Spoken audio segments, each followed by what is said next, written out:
All right, new college football playoff rankings came out last night. Georgia, no surprise, on top for a fourth consecutive week. They're going to take on Alabama for the SEC championship. They have a game against Georgia Tech between now and then. At number 2 is Ohio State after their convincing 49-point win over Michigan State. C.J. Stroud throwing for 6 touchdowns, so they jump up to 2. Alabama falls to 3. First time the Crimson Tide have dropped in the CFP rankings despite coming off a win. The door is open for Cincinnati, jumping over Oregon as the first Group of 5 team ever to sit in a top 4 spot at any point in these rankings. Now, Georgia is basically a lock to get in. Let's not talk about them. Cincinnati at 66% has the second best chance to make it, according to our analytics. And you see all the rest of them up there, but Cincinnati feels like the big one to me, and that's where I want to start the conversation as we bring Heather and Paul in with us here, and Acho as well. Good morning, guys. Heather, let me just start directly there with you. The second I saw that come up there last night, the immediate question comes to mind. If Cincinnati wins out, are they, in your mind, a lock to get into the playoff? No, they're not a lock because we have seen conference championship games change this picture. Remember, in the very first year of the college football playoff, TCU dropped from number 3 to number 6.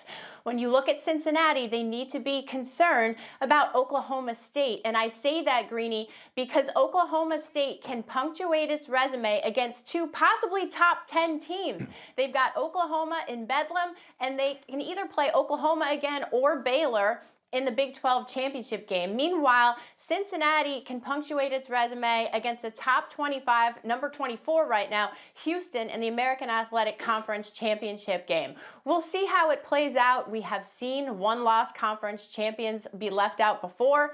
It happened to Ohio State. So they're in a great spot, but not a lock. I think that's fascinating. And yeah, I'm looking at it here. Oklahoma State right now, Oklahoma is at number 10 and Baylor is at number 8. And we would see where Baylor would be next week if it comes down to that. So, Acho, let me ask you the same question about them. Does Oklahoma State control its own destiny? If they win these last 2 games, in your mind, are they assured of getting in?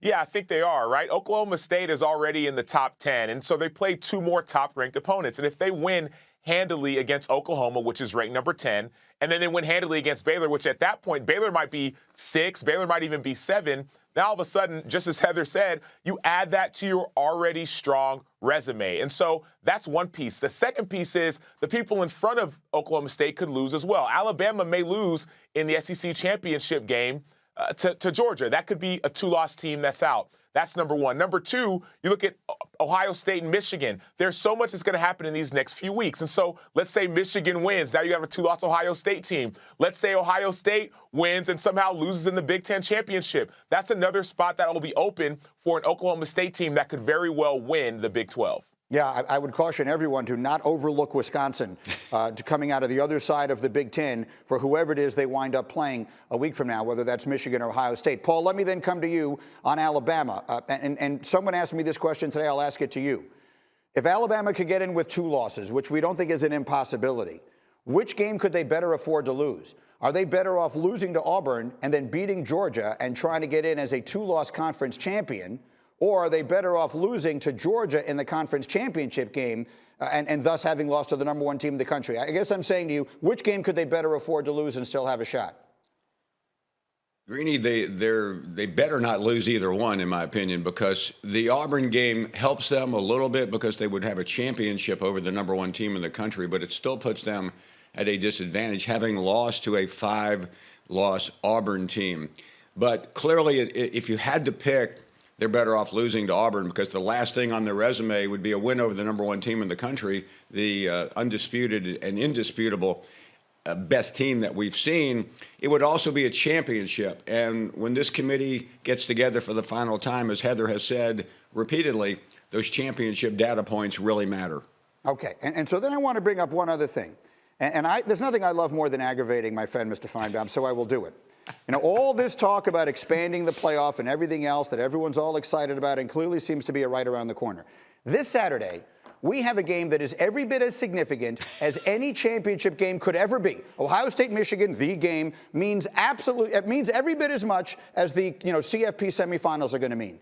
When they expand this thing to 12 teams, Paul, this game this weekend would be next to meaningless. Outside of the rivalry factor, it would be next to meaningless. And that, I think, is a real threat to the fabric, what has made college football so great for so long. And so I caution all of you who are jumping all over this 12-team playoff to beware. Paul, what do you think? Well, Greeny, you're right. It would be meaningless in the sense of getting into the playoff. But we see this in the NFL. We still see critically important games at the end of the season. And why are they important? You know why, because they set up positioning for the playoff. And even though this game, the winner would not necessarily determine anything other, because they would both go to the playoff, the winner of the game would be in a position perhaps for a first-round bye, perhaps for a home field, and that kind of thing really does matter. Heather, let me come to you then on that thought quickly, and we'll just get into the significance of it. Ohio State or Michigan, do they need to win out? I guess what I'm asking you is, could either of these teams lose the Big Ten championship game and still get in? I don't believe so, because Michigan's loss to Michigan State now looks much worse. Ohio State's loss to Oregon now looks much worse. And to have two lost Big Ten champ, I think they're on the outside looking in. Thanks for watching ESPN on YouTube. For live streaming sports and premium content, subscribe to ESPN+.